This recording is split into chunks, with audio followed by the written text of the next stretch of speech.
Elections are supposed to be predictable, decided by the handful of swing districts the parties and experts say are competitive. Supposedly, Americans are so divided that fewer voters than ever are switching parties. We hear it on TV and online constantly.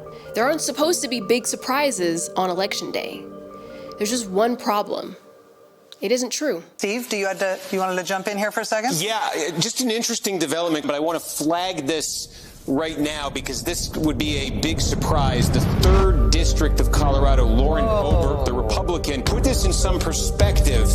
Trump won this district 53-45 over Biden. We are talking right now about the math of House control. This would be most significantly, if Democrats could pull it off, a net gain. They'd be gaining a seat.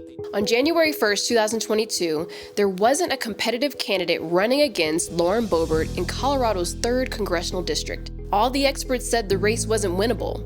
It was rated as safe Republican, except it wasn't safe, because days before the filing deadline, Adam Frisch filed to run.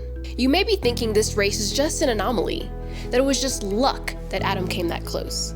But he shows us what happens when one person steps up and welcomes voters in. I was sick of the extremism, so I did the math. We had to flip 1 out of every 20 voters from Trump. I knew my fellow Americans felt the same way, especially my fellow independent thinkers out there. So I registered as a Democrat, filed to run for Congress, and drove 24,000 miles around western and southern Colorado with my son, recruiting people to what my mom calls the pro-normal party. In the Democratic primary for the district, voters only had to choose from progressive Democrats, a problem in a conservative-leaning district. But then Adam jumped in, giving voters a moderate alternative. National Democrats never sent a dollar in support. The number separating them less than 100. Boebert's popularity in the last 2 years has dropped. Right now, Boebert is projected to lose her own county. Right now, she is very narrowly trailing Adam Frisch. If Frisch is voted in, he'll be the first Dem in more than a decade. What was supposed to be a reliably GOP district, I mean very reliably GOP. She's up by about 15 points in this, but it's a R plus 28. In the swing districts, problematic Republican candidates, including Lauren Boebert, Joe Kent in Washington State, Bo Hines in North Carolina. Adam Frisch, the Democratic candidate, is winning it by 9. The more Trumpy Republican candidates have had trouble in this environment. She is as Trumpy as they come. She fit in probably in Florida, but in Colorado, they tend to like Republicans who are normie. They ended up costing Republicans what looked like it would be an easy majority. The last time a Democrat represented the 3rd District was in 2011. And Lauren Boebert, with all due respect, the woman barely won her race.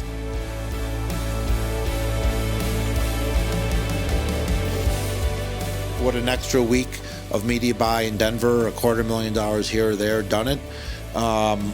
Most likely so, maybe not, but we'll never know. Democrats fell just 5 seats short of winning the House. 5 seats. A dozen seats similar to Lauren Boebert's didn't even have a credible Democratic challenger. Every seat is valuable when elections are decided by smaller margins and fewer seats are considered competitive. Close doesn't count. I know we can win the middle. I met those voters, and in just 10 months, and without a dime from the National Party. But in 2024, we can't just be close. We really need to win. We have a pretty big problem as Democrats, but it has a simple solution. In districts where Republicans have proven to be more vulnerable than predicted, we need more Adam Frisches to step up and offer voters a moderate option. So many voters yearn to reject extremism and return us to normalcy. It's up to us to support candidates who can welcome in more voters, protect our democracy, and make it work.